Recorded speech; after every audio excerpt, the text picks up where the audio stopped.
Translux, a couple of years later, was about to have their first nationwide hit. We're going to do a quick history lesson of the way television used to work. Is a studio would make a TV show, or produce a TV show, and then shop it around to all the TV stations in the country, because networks did exist, but for the most part, most stations were independent of a network. So you would have to convince each individual station to run your show in that market, and this was called syndication. That's how Translux made their money, and in the 1967,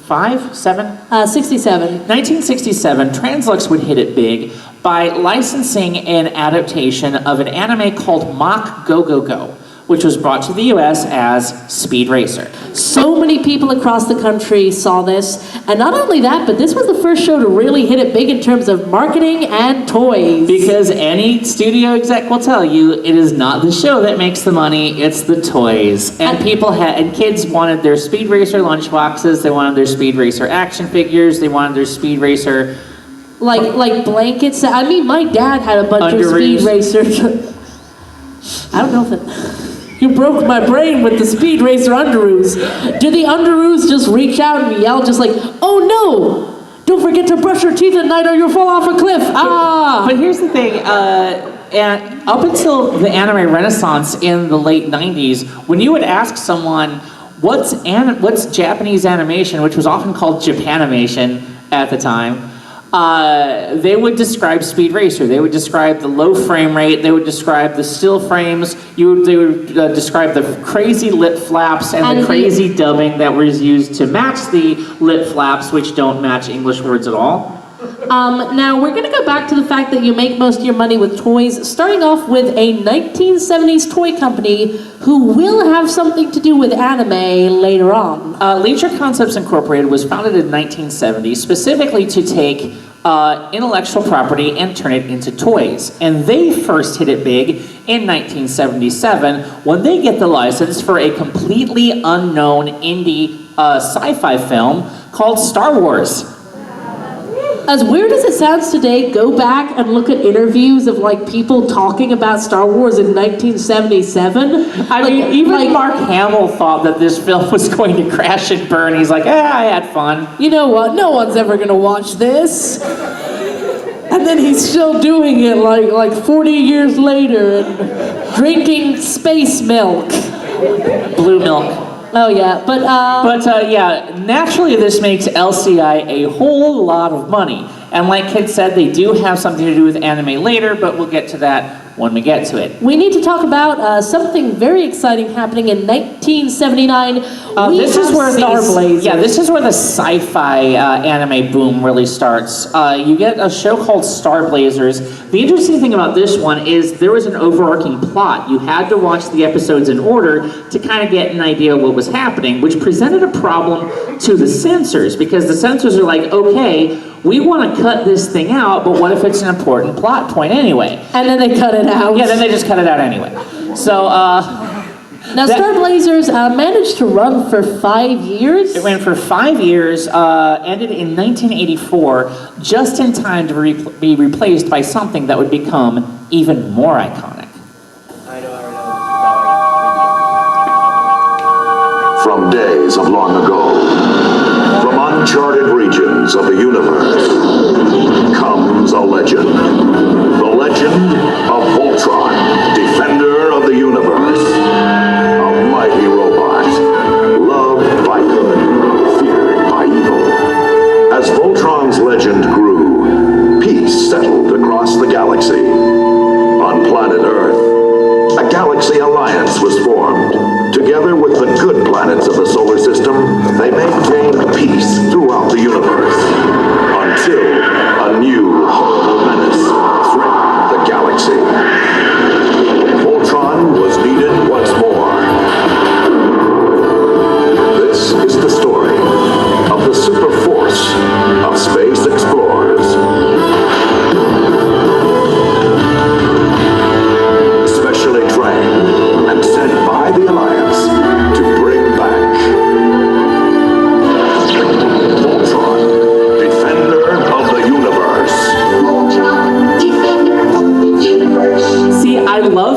clip has come full circle. Like when we first started showing this clip, it was only old people in the room like me who would get excited about Voltron, and now we've got like all of the teenage and young people fans who like squee when they see the word Voltron, and they're now arguing over like which of the Voltrons should kiss each other. Oh, things got even worse recently about... Yeah, I heard about that. But let's not talk about Voltron drama. Let's talk about how sometimes Voltron is made out of cars, and sometimes Voltron is made out of lions. This is because Voltron is made out of two completely unrelated anime. Now what happened here was kind of interesting. The American company World Events went over to a Japanese animation studio and says, we want to acquire the rights to that giant robot show about lions. What they ended up getting the rights to was the wrong robot show about lions. Because apparently there are several of those. And the one they got was so violent, dark, and political that they didn't have enough footage to make a full season. So they also acquired the rights to Armored Fleet Dairuger, which was a show of a similar art style. And then they said, no, there are actually two Voltrons. And no one was none the wiser. I mean, it was so successful in the US that Toei ended up selling the entire rights to the name to World Events. To this day, there has never been a Japanese DVD release of Beast King Go Lion. Although you can see the original Beast King Go Lion, they have it on Crunchyroll. Really? Subtitled, yeah. That is kind of awesome. Now, or they did like a few months ago. I don't know if they still do. Now the interesting thing about this idea managed to be very lucrative and allow for a lot of creative freedom. So for the next Chimera series... So there is, at this point, syndication rules are changing. Studios are becoming reluctant to license shows unless they can produce at least 54 episodes. So for the next Chimera series, Harmony Gold stitched together 3 series. Okay, go ahead. Okay, sorry. Yes, what they did was they took 3 different series, including one of the original Macrosses, all with similar art styles, and said, these all take place in the same universe. These are just time skips, and all the characters in this show are actually the grandchildren of the people from this other show. It's a saga. But surprisingly enough, I mean, Robotech is like Voltron in the fact that, like, people are still hype about Robotech today. They did their 30th anniversary special at SabatenCon a few years back. And it was like, people drove across the country for that. Now this was done by a guy by the name of Karl Maychek. This is another important figure in anime history. He had his hands in a lot of iconic series and at least saw the importance of retaining the feel of the original. The trouble was, cartoons at the time were seen as kids stuff, and they were the dubs and the production were often very, very cheesy and corny and very tropey. Like, think about that bastion of fantastic writing like He-Man. So this is where we see the rise of the big subs versus dubs debate, because, you know, did you want the version that was real and gritty, or the version that was kind of terrible? And the debate only got worse as time went on, especially when we have the first appearance of Hayao Miyazaki in the US, when Nausicaa in the Valley of the Wind is released in US theaters. Sort of. This is the actual VHS cover for the Americanized version of Nausicaa.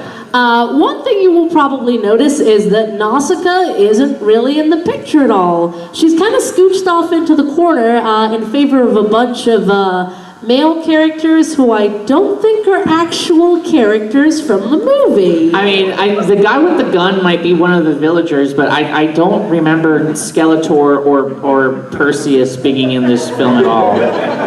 This was the extended edition. Now, needless to say, aside from this, the dub itself absolutely butchered the original story. Nausicaa's name was changed to Princess Xandra. And you know how the original movie ends with that big thing about the worms are attacking us because we've been hurting them? Now it's the worms are attacking us for no reason whatsoever. They just suck. And of course, Hayao Miyazaki was absolutely horrified by this, to the point where when he founded Studio Ghibli with Isao Takahata, he enacted something called the no cuts policy. Which said that it was they were the first studio to really set guidelines as to what people who licensed Ghibli films could do. They had to stay as close to the original as they possibly could. They couldn't change like the names or the settings or like who the characters were. This was very effective at keeping Ghibli films out of the US for almost a decade. When Miramax was doing Princess Mononoke. I think it was Harvey Weinstein. He sent a letter to Studio Ghibli saying, hey, this movie's kind of violent. Can we, like, edit out about 20 minutes? And then Ghibli sent him back a real katana with a card attached that only said 2 words, no cuts. Sometimes you have to say it with swords, man. All right, now here we have a hippie. Here we have a hippie. So this hippie was living in the mountains of California. I'm not going to speculate as to what he may or may have not been doing there.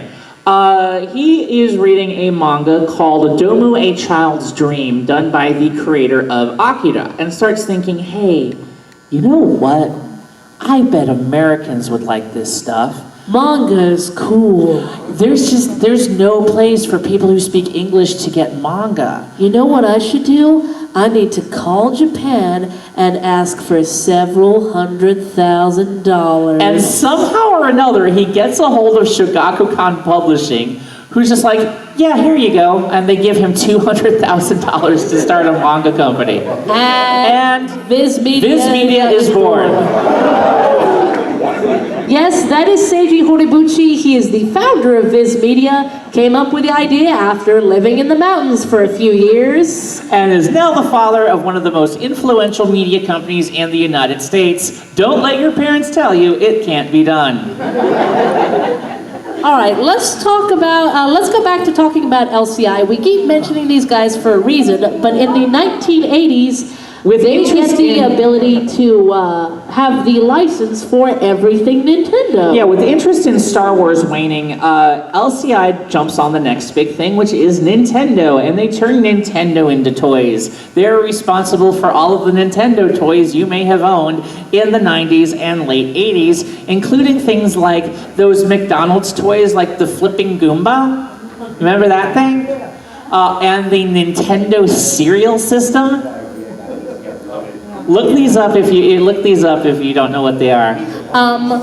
Now we'll talk about them later, but we want to talk kind of switch gears a little bit because in 1988, Carl Maychek decides he wants to stick to the original Japanese as much as possible and founds his own company specifically for the purpose of dubbing and licensing anime, which was almost unheard of at the time. And as a show of good faith, the first thing he decides to get localized is My Neighbor Totoro. So now another little history lesson. Before anime were dubbed in-house by the distributors like Funimation, production companies would create movie dubs on their own, shop them around to various studios, and if a studio liked the work, they'd market the anime and put it into theaters. No one would touch My Neighbor Totoro. He got turned down by bloody everybody. Until 1993, when a famous last resort distributor, who here has heard of a company called Troma?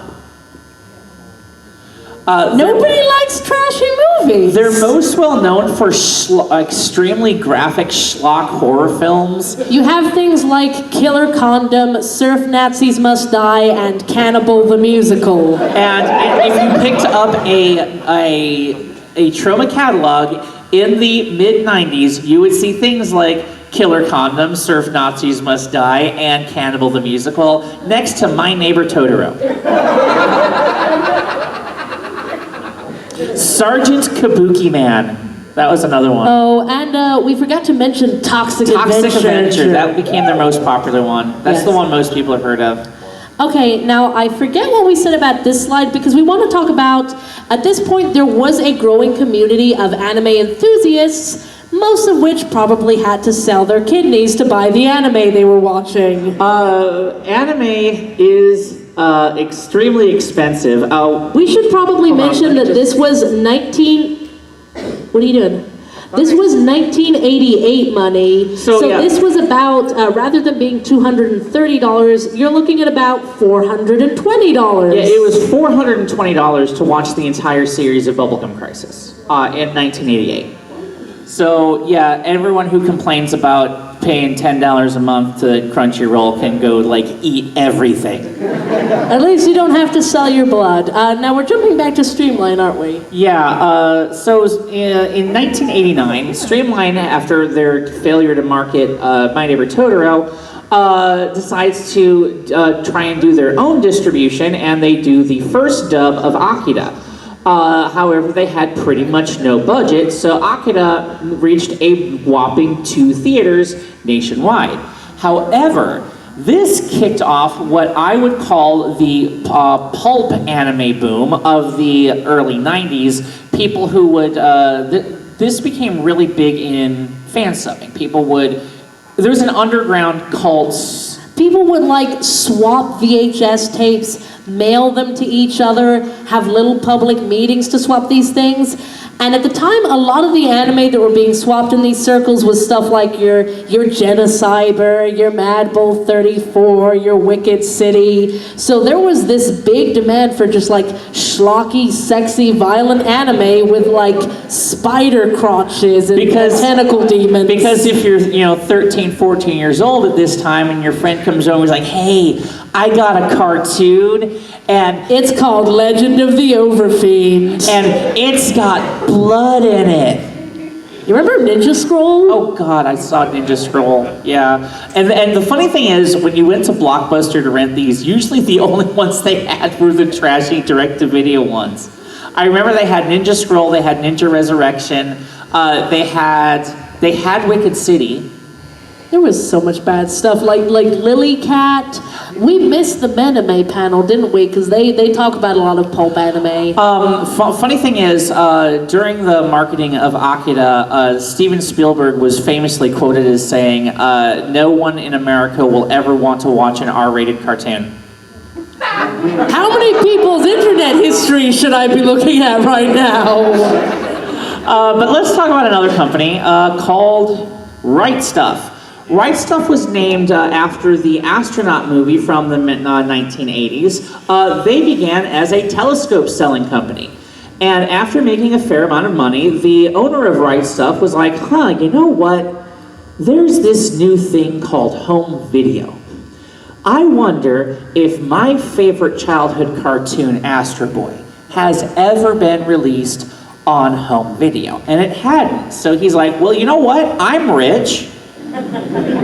So he goes over to Japan and gets the license to Tetsuo Atom, but as we've mentioned before, the show people saw in Japan was not the show people saw in America. And no matter how cheesy the show that you grew up with was, you're going to want to watch the show you grew up with. I am watching it. I'm looking at you, all the Dragon Ball fans my age who still like HFIL.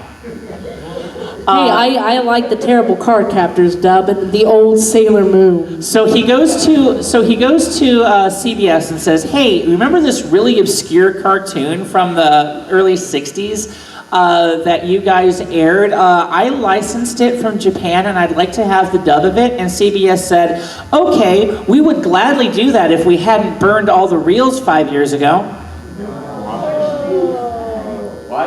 There is an entire epidemic with and this is just a short rant, so much media from the 1900s is completely lost because everyone assumed that nobody gave a crap. Like there were entire like dead seasons of Doctor Who because everybody threw them in the trash.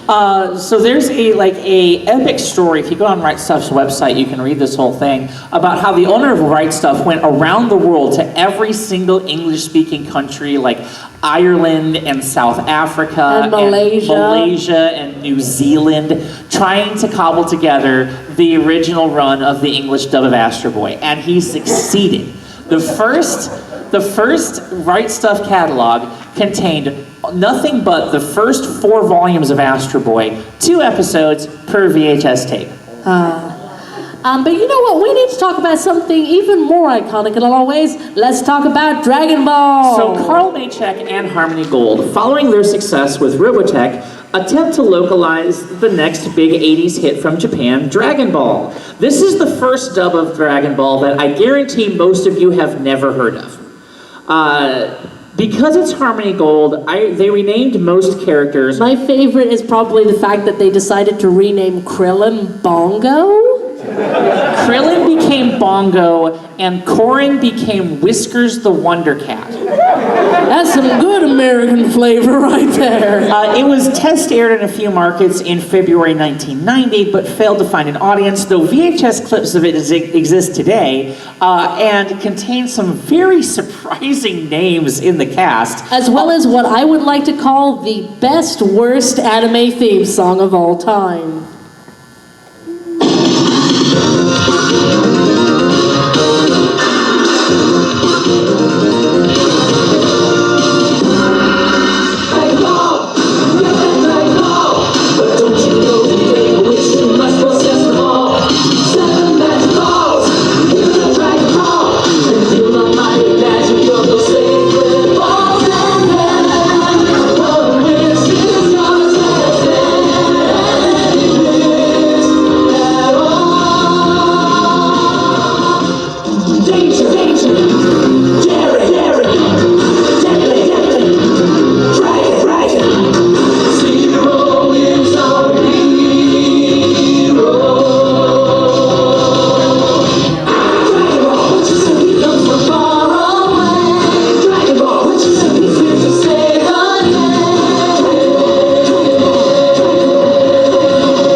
I'll catch a big one for you, I promise. God, give me a break. Sheesh, it'd just be my luck if they're here looking for the same thing I am. According to my bleeper, it's just up ahead. This is too much of a coincidence to be a coincidence. You two have a choice to make. Either hand over that motor droid you came in or hand over your lives. No deal. Have it your way, Mau Mau. The time's come for you to join your ancestors in hog heaven. And that was the last time Yamcha ever looked cool. This is what I really look like. You poor guy. No! How could I have ever been so stupid as to end up here, where he is? You've seen Tadaki. I'm Squeaker's mom. Squeaker. Little boy, if you were my advice, you don't hang around and flying pig. He and I went to shape-changing school together. Remember those days now, Bill? Now we get it right, come to think of it. My Lord Emperor, Imperial Majesty, Son of the Heavens and Lord of the Earth. It's my duty to inform your Majesty that we've been unable to locate your bride-to-be, the Princess Poppy Seed. Now then, why don't you tell me where the Dragon Ball is? Well, Redlander? Heed my words, you're running out of time. You devil! I will never tell you what you want to know. All right. I love how they changed Bulma's name to Lena, but her shirt still says Bulma.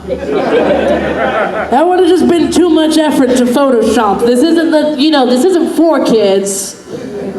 Don't got that much money. But yeah, this bombed, and we'll talk about this a little bit more later. Let's talk about dodgy illegal activities. So who remembers back in the early 90s when GamePro and all these other game magazines had like these dodgy black and white ads all over like the last 10 pages that were like, play your Japanese games in America. Gametronics was one of those. They made chipped consoles that allowed you to bypass region restriction. And play stuff like Secret of Mana 3. Of course, familiarity with Japan-only video games led to more than a working knowledge of anime. Because the only anime really being shown on TV at this time was the really little kid stuff, for a couple of reasons. First off, if you're dubbing a children's anime, you don't have to, worry about editing out all that sex and violence that you do with some shows. And the other thing is, children don't care if the dub is good. You can just pull in random people from the studio mailroom and be like, you are now Dragon Baby. And that is how Steve Bloom's career got started. Oh yeah, that's true. I'm sorry, Steve Bloom. We are not kidding about that. They pulled him out of the mailroom. They were like, what's up, mail sorting guy? You have a very smooth voice. Like, hey, you've got a pretty deep voice. Can you say these words as this random villain here? And Steve Bloom was like, yeah, I can do it. But then in 1992, I want to say. Yes. John Ledford meets Matt Greenfield, and they pool their assets and found a company called Animation Dubbing Vision, better known today as ADV. They became the premier source for anime in America, became one of the biggest companies out there, even though they started off with a terrible show called Devil Hunter Yoko. One of the reasons they were able to become so influential is because they didn't have a lot of overhead. Rather than hiring expensive union actors, they just got people from around the state. But we'll talk about that more later. Okay, until then, get ready to be punched in the face with nostalgia.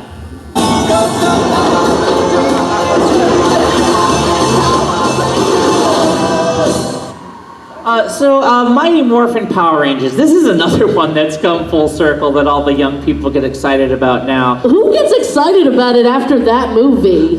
Power Rangers has been going for like 25 years. Saban stumbled upon the genius idea of taking Sentai from Japan with their faces totally covered and no need for lip flap matching, and intercutting it with scenes of perfectly normal American 25-year-old teenagers. Hence, if you pay attention, the Yellow Ranger seems to pretty constantly change gender, because in Japan, the Yellow Ranger was a dude. So every once in a while, you might notice that Trini seems to be a foot taller and needs a dance belt. No, that's just anime. Now moving on, around this time, we are going to see the emergence of another company who would come to dominate the industry. Gen Fukunaga, the founder of Funimation. Funimation was originally founded as a distributor, and the entire point of their existence was to sell Dragon Ball. At the time, several English dubs were produced, the Ocean dub being the least terrible. Which debuted in February of 1995. However, like the Harmony Gold dub before it, the Ocean dub of Dragon Ball flopped pretty miserably.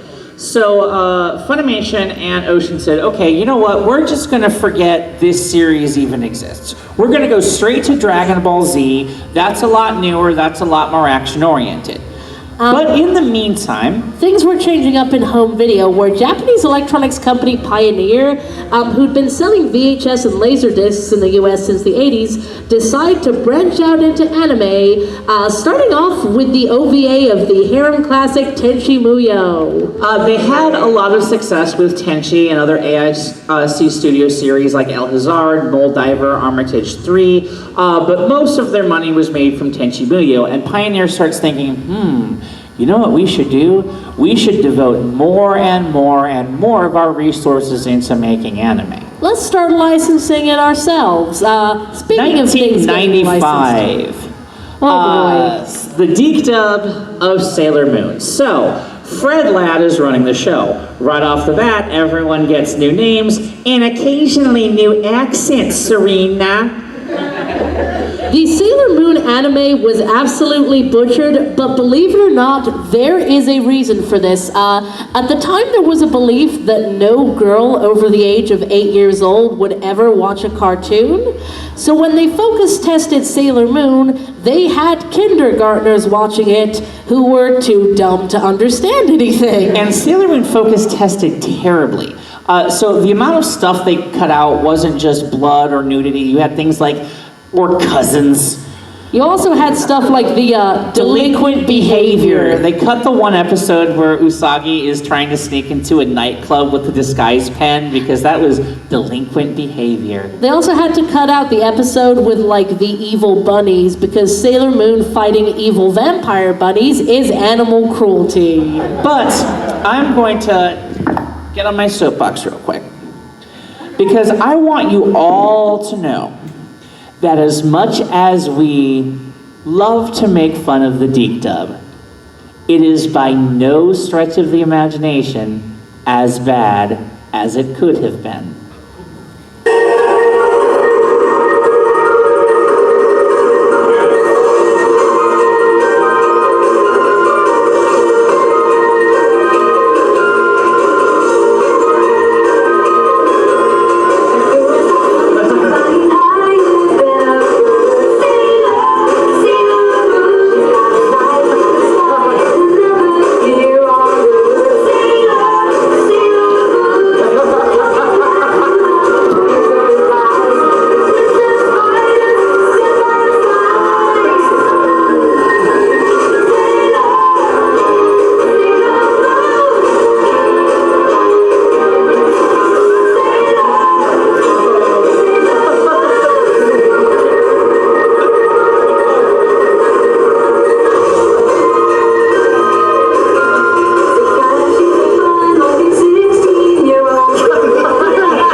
So, oh, the looks on all your faces. This is one of my favorite, yeah, I see there's one person in the front row going like this. Remember the 90s?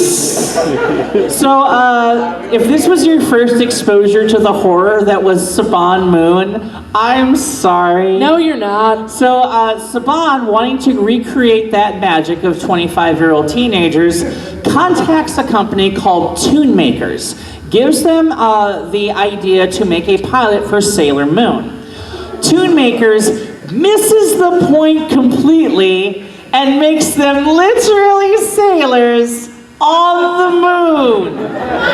Here's the I don't actually think they're missing the point. This is the 90s. They're like, we have to sell toys. We have to have like, buy the Sailor Mercury flying laser wheelchair with 6 exciting phrases. But yes, this pilot was made.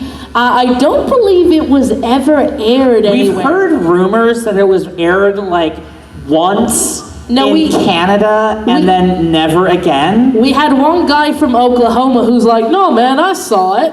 I saw it one time, and I'm like, did you? You can find the script online. The script is painful. It's all jokes about how math is hard. Let's go shopping. Oh, what's up?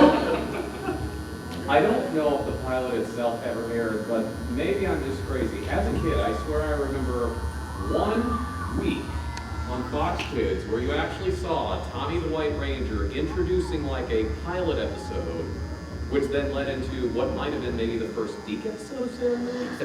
Well, They tried to do Fox a lot of- Kids came like years after this. They tried to do a lot of cross-promotion and stuff. I'm pretty sure Fox Kids didn't start until like...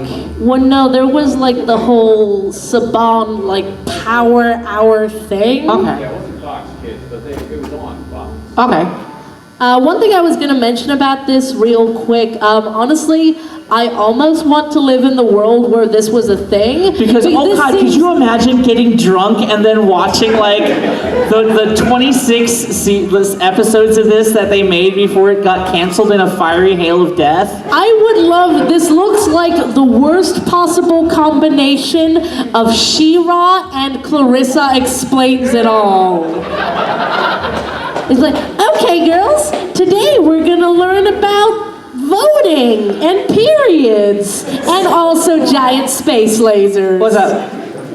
Oh wait, you need to put, Is it a coincidence with that September 11th date and how terrible it was? Yes. But here's the thing. A weird thing about the US is that TV shows usually start that week. So this is not the only show that started on September 11th, and we'll get to that eventually. oh, what's up?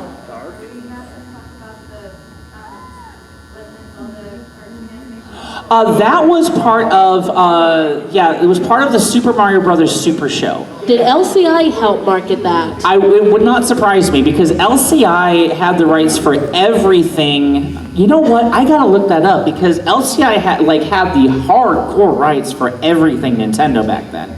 I would be willing to bet that might have been their first foray into animation. That would be amazing. I'll have to look that up. Thanks for bringing that up. I am gonna look that up. But we are going to talk about LCI a little Oh bit, yeah, aren't we? get ready for your childhood to get ruined even more. So we keep talking about these guys for a reason, and the reason is that in November 1995, LCI changes its name to 4Kids Entertainment. Dun dun dun. That is right. Every piece of Nintendo merchandise you owned between 1988 and 1999 was brought to you by the most hated anime company in existence. Get ready for your Okay, what is the next slide? Oh, yes, that's right, because a little while after this, in 1997, anime in America was about to be changed forever.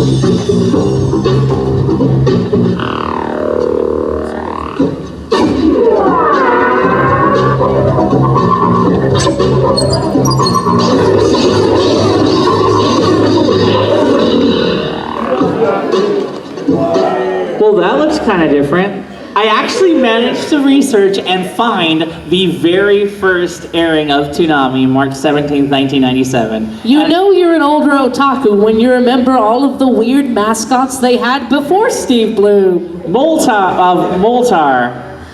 So yes, Toonami debuts on Cartoon Network.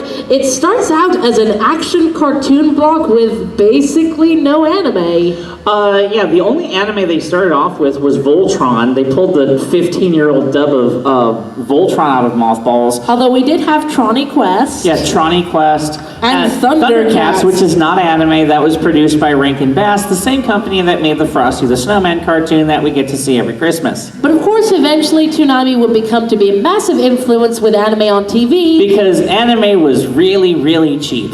But the thing is, if you wanted to watch some anime that wasn't on TV, you'd better be ready to sell your organs. Because as we mentioned before, VHS was incredibly expensive. And even if you were at least now you were purchasing the DVDs.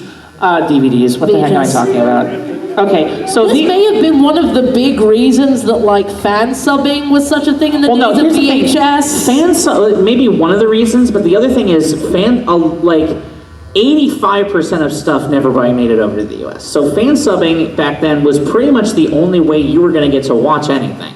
We do need to eventually talk about the Dragon Ball Z sub wars, though. What happened with ADV is a lot of times they would sell to like libraries and anime clubs, and like an anime club would pool its money to buy the series of buy a series from ADV, and then like share the legally acquired VHSs around themselves. Or occasionally, like, what do you call them? Like those video toasters, like the ones that could like copy your VHS into a blurrier and blurrier version. We need to show you, and we found an ad for a video toaster. The reason I call it a toaster is because there's 2 slots in it. No, that was the name. Yeah, and that's the kind of equipment you needed to make fan subs back then. You needed to sink like $3,000 or $4,000 1980s dollars on this computer equipment just to put subtitles into a VHS. What's up? I have one. You have one? No kidding. That is awesome. Like, did you buy it yourself, or did you get it past? My grandmother had it. Your grandmother had it. That is really awesome. We should probably. I have to ask, does it still work? I don't know. It's somewhere in my house right now. If you've got a still working video toaster, that's probably worth a ton of money. There is one other thing I want to mention now that we're thinking about this.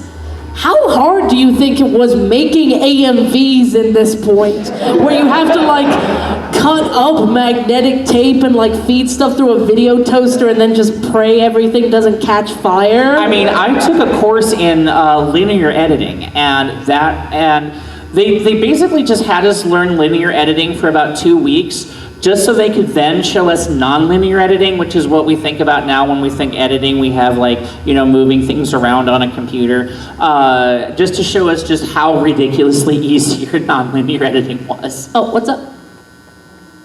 Me? Yeah, what's up? Oh, I heard that there's stories where like people would find like the VHSs at like a Japanese grocery stores. A lot of these, there were like, for lack of a better word, kind of like those local Chinese stores that sell like a little bit of everything. Sometimes you would find like a Dragon Ball fan sub in just an unmarked white box.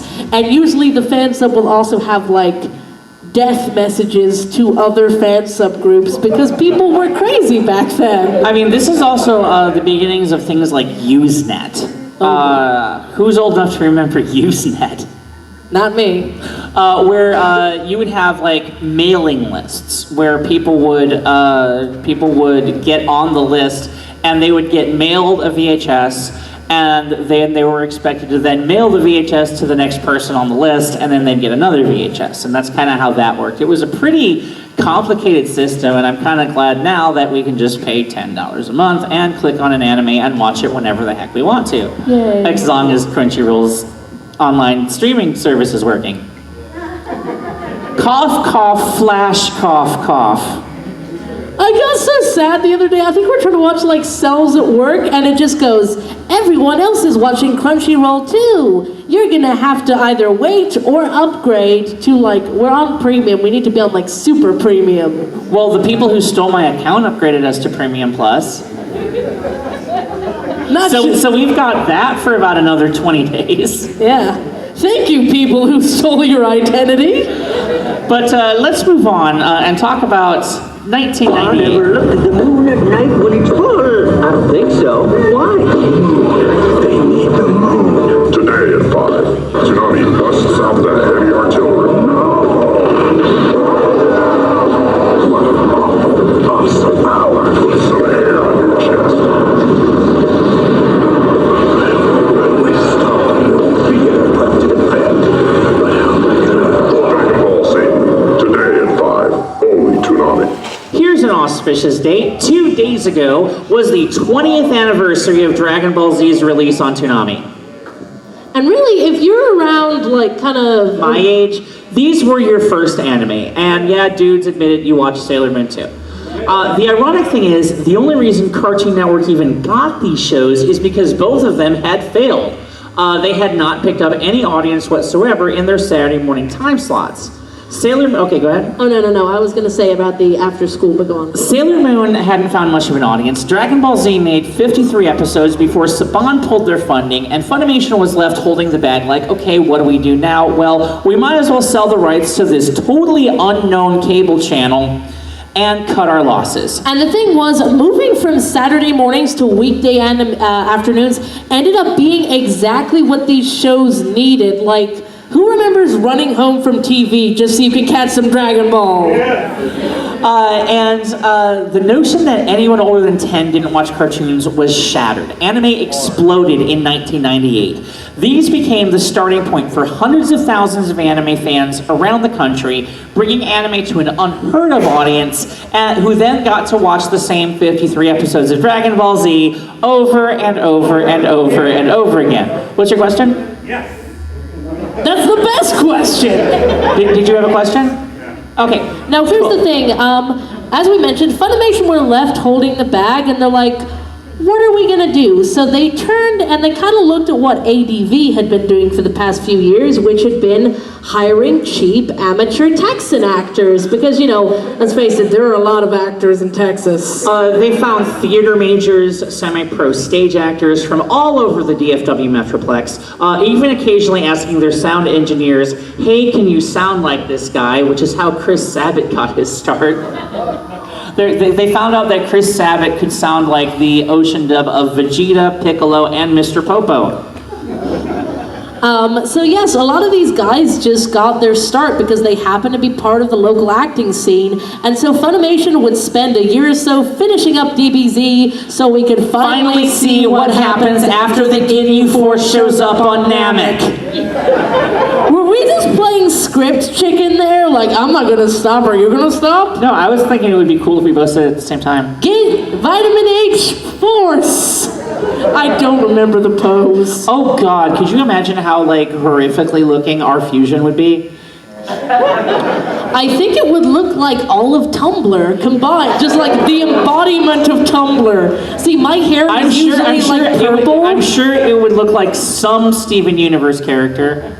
Dude, I love Smoky Quartz. Smoky Quartz is my favorite. Okay, who's Smoky Quartz? Okay, when Steven and Amethyst fuse, they become like a chunky girl in booty shorts. And she's sassy. So wait, Steven confused with the And also Steven's his mom. I knew about Steven fusing with Connie. He can also fuse with Amethyst, and also he's his own mom. What don't you understand about this very easily to understand show?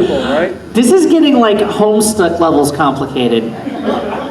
Okay, but let's talk about a new show. Yeah, so as much as the people who were my age, 14, 15, 16, 17, loved Dragon Ball Z, around this time you would have another show appear on the scene that would appeal to folks a little younger than me, or folks who didn't have cable. And we want to hear you all sing along. I want to be the very best, like no one ever was. To catch them is my real test, to train them is like hard. Come on, I wanted to hear you over at the swap meet. I will travel across the land, searching far and wide. Each Pokemon to understand the power that's inside. It's you and me. I know it's my destiny. Oh, you're my best friend in a world we must defend. Our hearts so true, our courage will pull us through. You teach me and I'll teach you. Gotta catch 'em all, Pokemon. You know what? Everyone loves to crap on 4Kids, but I defy you to find 10 people at this con who did not know that song. One of the weird things about terrible 90s dubs is they had some banging music.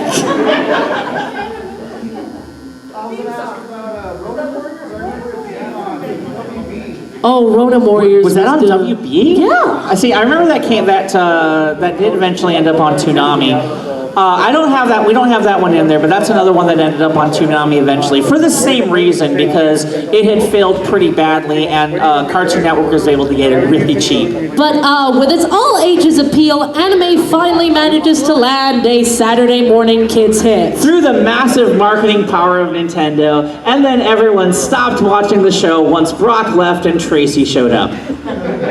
Although Tracy was specifically created because Nintendo saw that the show was really big in America, and they're like, I don't know, does Brock look too Asian?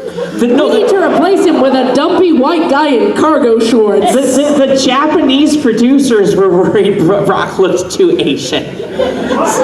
I'm not making this up. They're like, Americans aren't going to get that whole closed eye thing.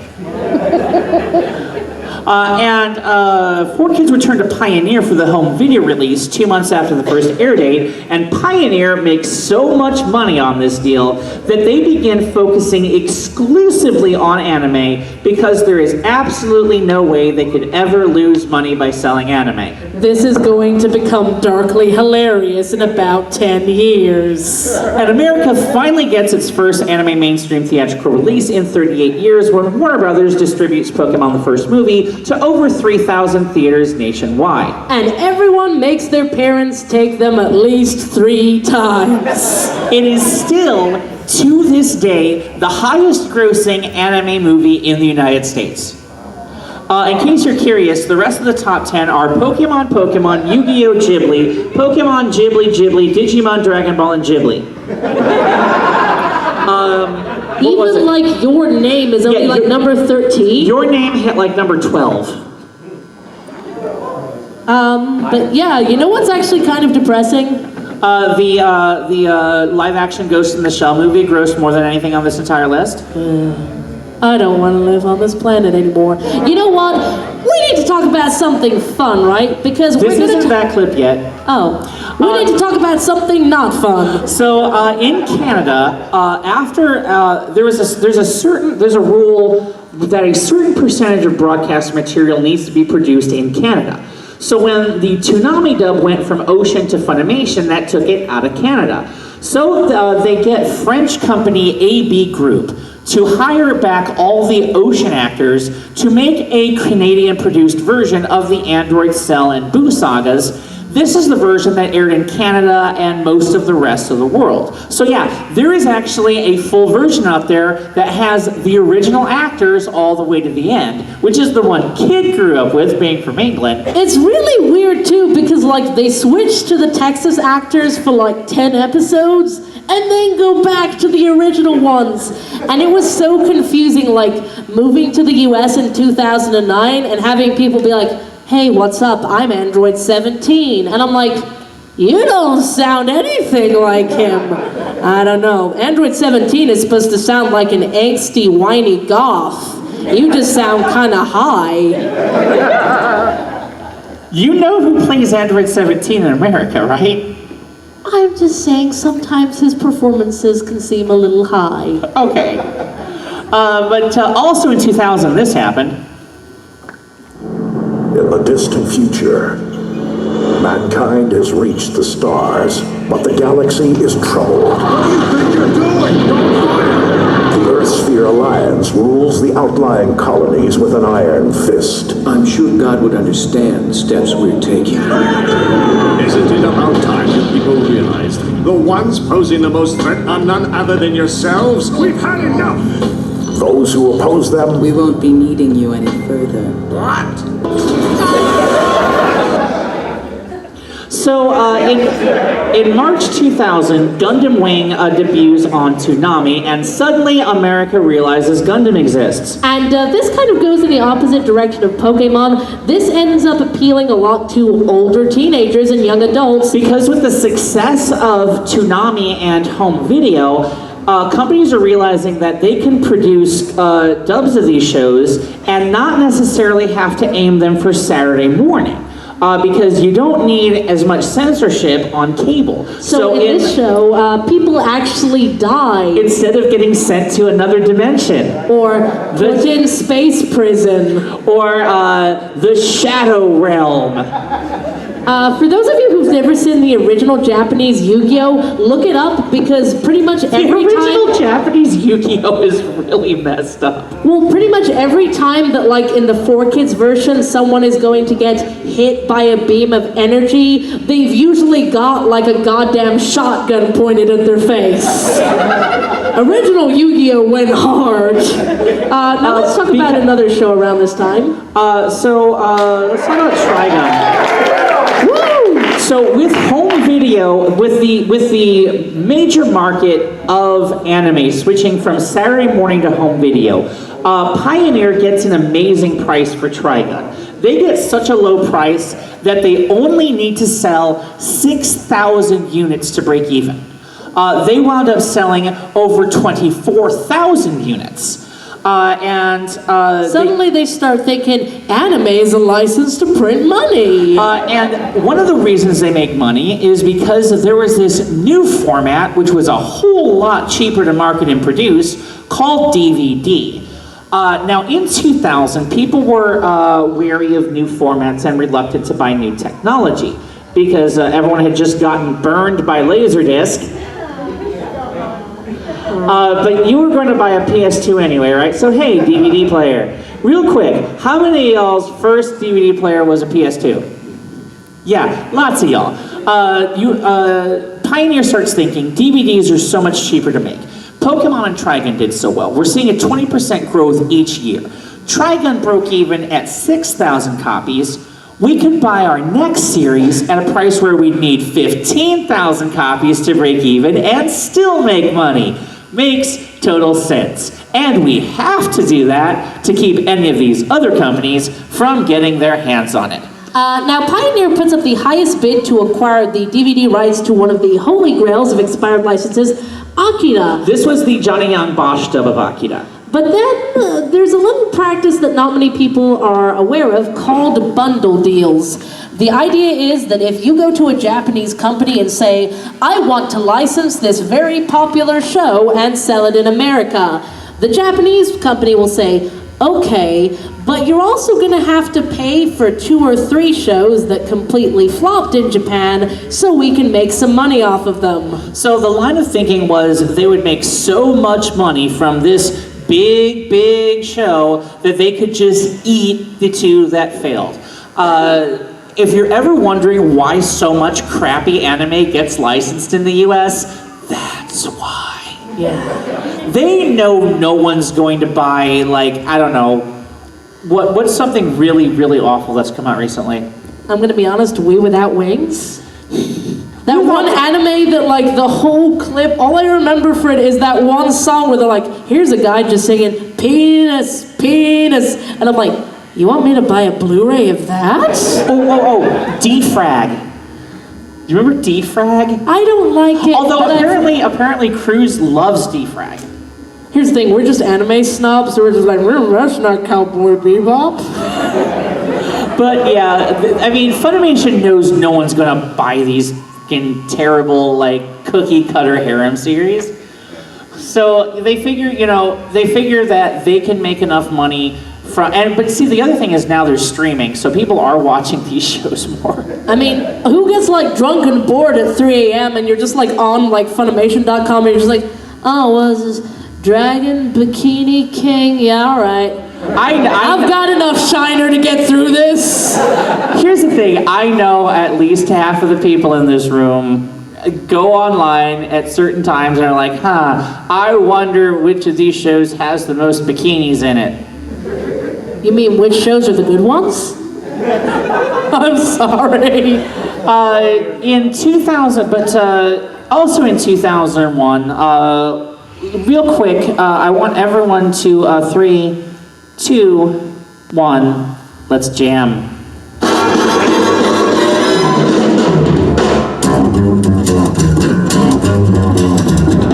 think it's time to blow this thing. Get everything stuff together. Okay, 3, 2, 1, let's jam. Adult Swim discovers that So here's the thing, Cartoon Network's Adult Swim block had proven that there was a market for late night adult cartoons, and so they figure they're gonna start putting on some anime, and holy crap, what heck of an anime to start with. Cowboy Bebop is the greatest series ever made. I don't care what any of you say, I'm 36 years old, deal with it. But I thought that was Sword Art Online. I'm sorry. I love you. I love you. God, I also love drama. Okay, God, I hate Sword Art Online. What's her name? Juliet Simmons? Yeah. Juliet Simmons during the Jackbox show last night put her name on the screen as SAO sucks. Like she's in this show and she knows. But remember what dude back there said a little while ago? Take a close look at that date. Things are about to get a little bit awkward. Because exactly 1 week after the debut of Cowboy Bebop, 9/11 happens.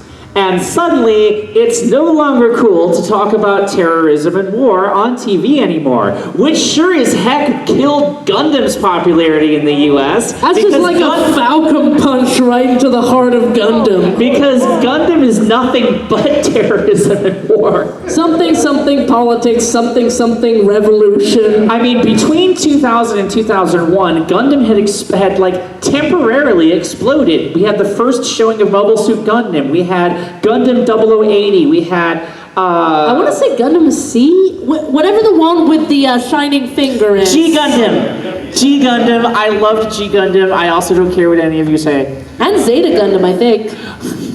Windmill Gundam. Oh yeah, Windmill Gundam.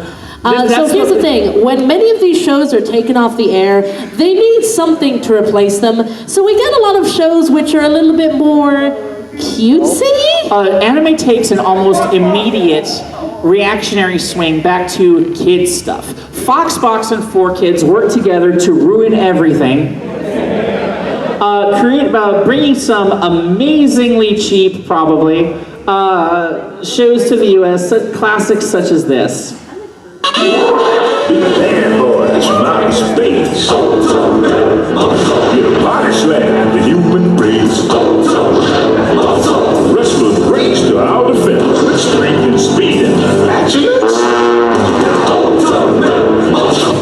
I love anime. Okay, I'm gonna be honest, I'm gonna admit something here. When I was a kid, I loved Ultimate Muscle. I was like, hey, it's DBZ with poop jokes. This is what art was made for. It only took 1 year to go from Cowboy Bebop to this.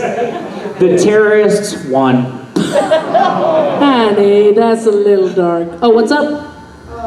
Speaking of Fox Kids, when did Escaflowne come out? I thought it came out in the 90s. Escaflowne came out a little while before this, but did we mention it airing on TV? Because Escaflowne is going to become very relevant later. Escaflowne did come out in the late 90s. I'm not exactly sure when that ever aired on TV. I'll have to look that up. I know Pioneer had the video rights to it. For a while. But let's... Late 99, I think. Because the Fox Kids totally changed the soundtrack. Oh God, they did? That sounds... But it was actually better. Okay, that I'll actually look sounds into it. kind of interesting. I mean, if there's one thing 4Kids did well, it was sound. I mean, you gotta admit, they make some catchy Okay, how many sounds. people owned at least either one of the Pokemon CDs or Yu-Gi-Oh! Music to dual buy or like To be a master, a Pokemon master. Yeah, I listened to the heck out of that stuff. But let's talk about some better anime. Let's talk about some Ghibli. Yeah. I need to feel better. So, Disney licenses Ghibli. Disney licenses Spirited Away, and Ghibli says, you're not going to cut anything out of Spirited Away, are you? Disney says, nah, don't worry about it. Ghibli goes, cool. Disney says, all right, but we also want merchandising rights because we want to put little Chihiros and No-Faces in toy stores. We want to have like some McDonald's Ghibli toys. And Ghibli says, no. And Disney says, what did you say to me? Nobody ever tells us no. So Disney attempted to kill Spirited Away. They released this movie to a contractually minimum number of theaters nationwide, and it only grosses $400,000 the opening weekend. In the meantime, we have more depressing news when ADV launches an anime-exclusive TV channel that almost no one asks for. No matter how many times you heard the commercials to ask your cable provider for the anime network. And a magazine that nobody bought. It had a following, just not enough to keep it afloat. Tech TV starts Anime Unleashed. They're the ones who would show weirder stuff like Silent Mobius and Better Man and Serial Experiments Lane.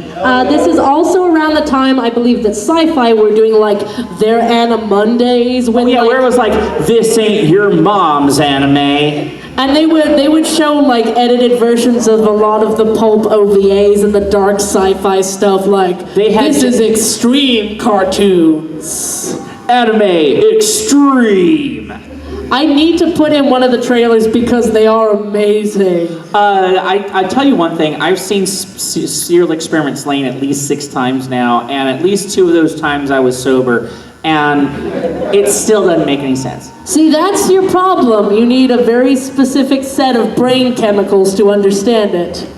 It's like that AMV from yesterday. So after Spirited Away wins the freaking Oscar, Disney reluctantly re-releases it. It gets shown in 714 theaters, but by this time the thunder's gone. It only grosses $10 million compared to $300 million in Japan. And of course, Pioneer Entertainment, still high on their own supply, renamed themselves to Geneon, which is short for Generation Eon, because of course they're going to last forever. So at this time, Funimation had come out of nowhere and licensed this series that no one could figure out why they'd licensed it. It's about like supernatural magic Nazis? It had like a European aesthetic, and it looked, and you know, the characters didn't look fancy at all. It was called Full Metal Alchemist.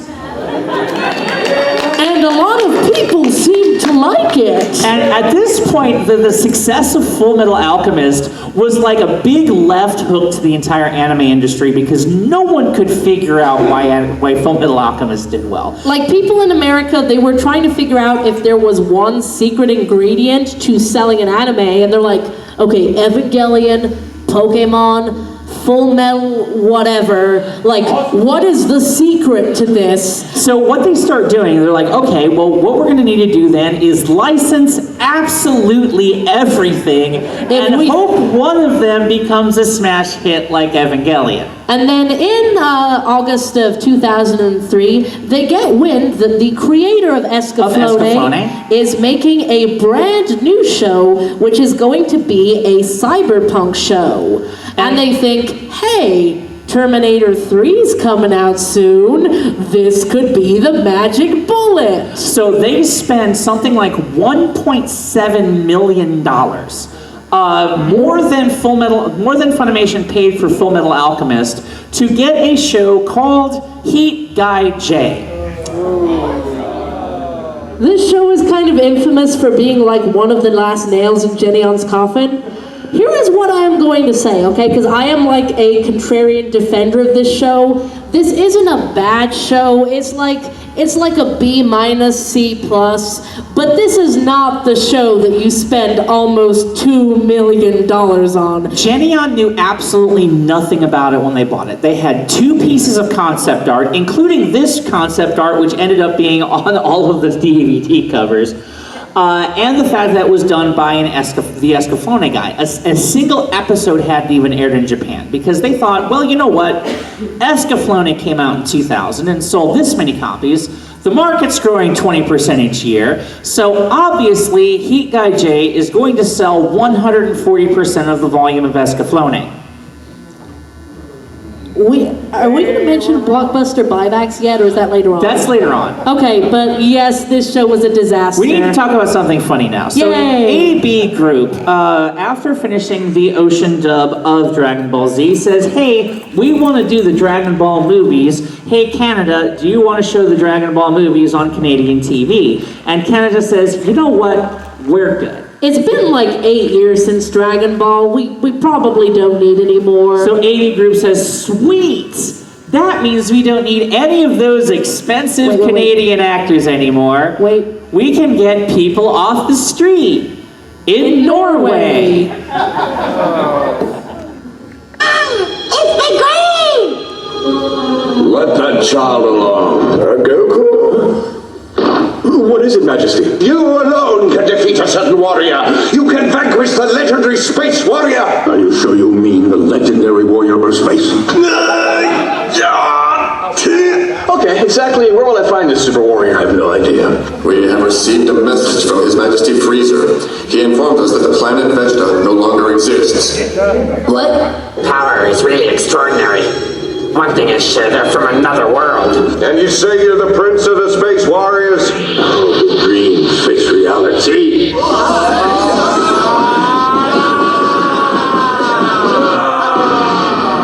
Magic beam!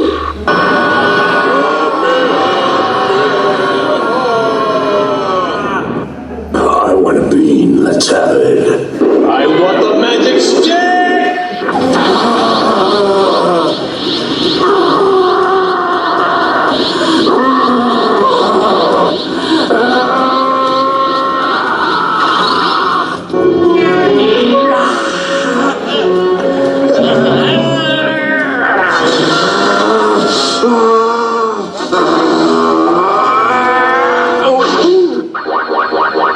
No doubt you're wondering what it is. It's a ball of fire. Don't look at the fireball! That's right, everyone of my race can become a giant gorilla.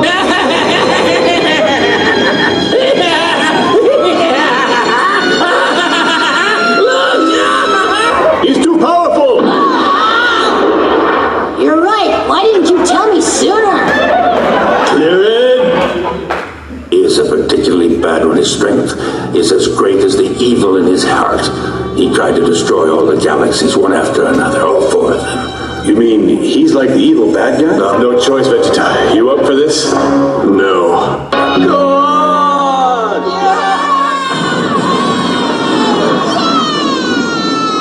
My dad is dead! No, baby Piccolo can actually adopt me! And also make out with my mom! Would Chi-Chi be into that? I mean, he got those super stretchy arms.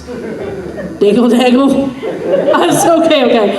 So yes, this is called the Big Green Dub. Because as you heard, they changed Piccolo's name to Big Green. The deal was, this was the English translation of the French translation of the English translation of the original Japanese. You can find a bunch of clips of this on YouTube, or if you have too much money, you can like buy the Region 2 DVDs from Norway, where this was apparently kind of popular. Yeah, second nail in Toonami's coffin when Toonami is taken off afternoon. We don't have time for the next clip. But we will mention in 2004, ADV decides to make their own anime and loses infinite money from it. But can we have a quick moment of silence? September 2004. America, still reeling from the third anniversary of 9/11, is visited by yet another tragedy. Yo! Don't give it up, don't give it up solo. Don't give it up now, don't give it up, Yes, I just compared the 4Kids dub of One Piece to 9/11. Deal with it. We need that Sunday afternoon edge. So here's the deal. I gotta get on my Strobox again here. Take a look at the date, 2004, and One Piece debuted in Japan in 1999.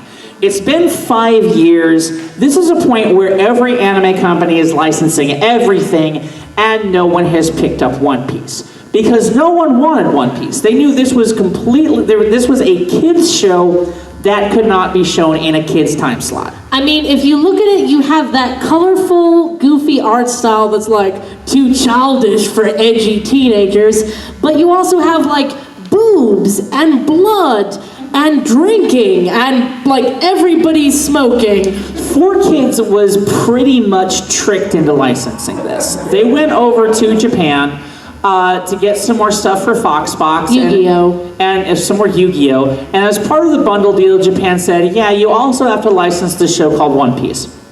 And 4Kids said, what's One Piece? And Japan just said, it's about pirates. And 4Kids went, oh, like that new Disney movie. Oh, I see. The kids love Johnny Depp. And then they brought it back and actually started watching it. And they said, oh crap, what have we done? We cannot show this show in a kid's time slot. What's up? Oh, yes, they had to replace all of the guns with either sticks, or in this case, I think it's like a spring-loaded slingshot machine. Like, this is one thing I would love to see a documentary about. There were some poor schmo at 4Kids who had to take every single show and like Photoshop it frame by frame just to destroy it. And here's the thing that people don't believe, that every single thing 4Kids did to the show was not only approved by the Japanese creators, it was demanded by the Japanese creators. They said, One Piece is a show that 8-year-olds in Japan can enjoy. We want you to make it for American 8-year-olds. We want you to do anything it takes to get this show into a kid's time slot. Which is why Captain Smoker is now Captain Chaser, who has the steam fruit. That's right, in the 4Kids version, Smoker vapes. We have Sanji's lollipop and then the infamous rubber knife scene. But as soon as 4Kids were done with like the 40 episodes that they'd licensed, they dropped it and ran away. And then Funimation got it and everything was good. But by this time, the speculation has gotten to such absurd levels that companies are now bidding on shows that are still in production, pre-production. Shows are being puked out volume by volume in the hopes to just recoup some of the losses, and it just gets to the point where too much anime. Like, even the most insane otaku couldn't have possibly watched all these shows that are coming out, so tons just fell through the cracks. And Sidebuster show sold like, what, 50 DVDs? 53 nationwide. Companies like Blockbuster and Best Buy are getting frustrated because there's so many shows coming out that there's just no shelf space, and what there is just sitting there and not selling. So video stores start entering into agreements with Geneon, ADV, etc. That Geneon, ADV, etc. would buy back whatever DVDs didn't sell, plus pay for storage, shipping, and warehouse rental. This meant that a lot of shows that were being sold by ADV, Geneon, Funimation were pretty much bleeding money. When you get shows like Sidebuster that sell less than 100 copies nationwide, it hurts the bottom line a bit. 4Kids is doing well. Foxbox changed its name to 4Kids TV. A lot of this is going on behind the scenes, though. Anime is still swarming everywhere. Looks like a big, steady business. Navarre doesn't see the bubble bursting anytime soon, and makes Genfu Kunaga very, very rich. But let's talk about Crunchyroll. Who remembers when Crunchyroll was Kiss Anime? We're talking about dark Crunchyroll, guys, because back around 2005, 2006, Crunchyroll was a site where any illegal fan subgroup could upload their stuff and people would pay to watch fan subs on a stable streaming service. And usually the fan subgroups weren't uploading it themselves, Crunchyroll was just stealing it. But on one hand, this proved what would eventually become the future of anime, that streaming was going to be marketable and profitable. On the other hand, this was the last straw that destroyed the anime industry, because take a look at all the good shows that came out in 2006 and 2007 that nobody paid for. You have iconic series like Haruhi and Lucky Star and Ouran and Death Note and Gurren Lagann and Ergo Proxy. At this point, there is so much money pouring into the anime industry from the US that Japanese companies... What are you going to say? Well, okay, say Japanese companies and then... Japanese companies are realize that American companies are going to pay tons of money for absolutely anything they make, no matter how terrible it is. And the other thing is, let's face it, piracy was like a big thing back then because you either had like anime fans who are like, no, I'm gonna wait 2 years for this show to come out, I'm gonna buy it dubbed and be a good person, and then you have people who are like, wait a second, I can just have this like instantly for free? Yeah, I'm gonna do that. At this, who has even heard of this show? ADV dropped $1 million on this show. Companies are trying to outbid each other by insane amounts, still trying to get that one anime that hits, even though by this time, any anime that came out on DVD had already been seen in fansub. And then, 2007, the bubble burst. Bam, Geneon shuts down. Bam, Anime Network shuts down. Bam, New Type shuts down. Bam, Toonami shuts down. Crunchyroll's doing okay. And they have finally made enough money from their subscriptions to fan subs to stop doing illegal things and then send everyone who'd been uploading that stuff strongly worded legal court orders. Y'all are bad people. And then bam, this was the big one. When ADV declared bankruptcy in 2009, this was the come to Jesus moment for the industry. This company had gone from one of the biggest in the entire country to bankrupt in only about 5 years. And this is when the only surviving anime company, which at the time was Funimation, who they didn't really have to get involved in the bidding wars because they had Full Metal Alchemist and Dragon Ball. They realized we need to get away from physical media. Physical media is going away. 4 kids died. Y'all knew that? In 2011, they accidentally aired some episodes of Yu-Gi-Oh! That they didn't quite have the license to and got sued into oblivion. Nowadays, Konami is waving their corpse around on a stick as for licensing, who pretty much only exist to dub those new Yu-Gi-Oh! Movies. It's just like they're just having like it's a weekend at Bernie's, but with 4 kids. Navar sells Funimation back to Gen Fukunaga for $24 million. We know, we're in here next, we're gonna run over. The next panelist is a big idiot. The next panelist is us. I think the next panelist is gay. I'm making fun of myself, I'm being a jerk. Bandai goes away in 2012. Then in 2012, also, we get Toonami back.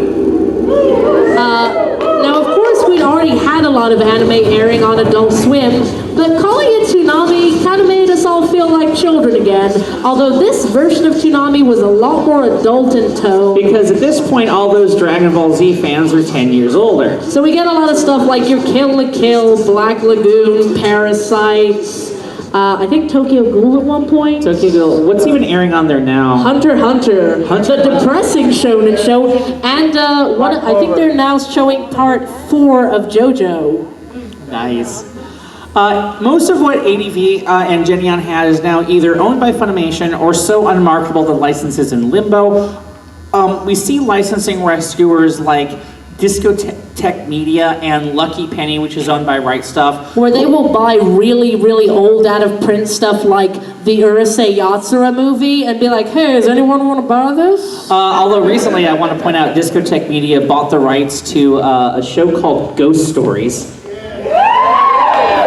So yeah, they brought back, I don't have time to tell the story, but that's if you haven't seen Ghost Stories and you like things that are horrifically offensive, watch Ghost Stories. Do you want to show a clip of Ghost Stories during our next 30-minute setup time? Probably, we'll get to it. Just to kill time. Crunchyroll got bought by the Russians, although didn't AT&T just buy them?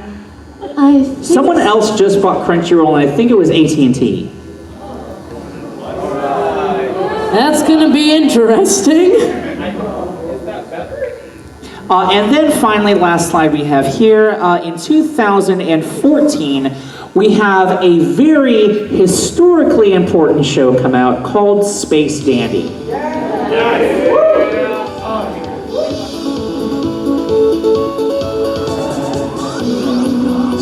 dandy. He's a dandy guy in space.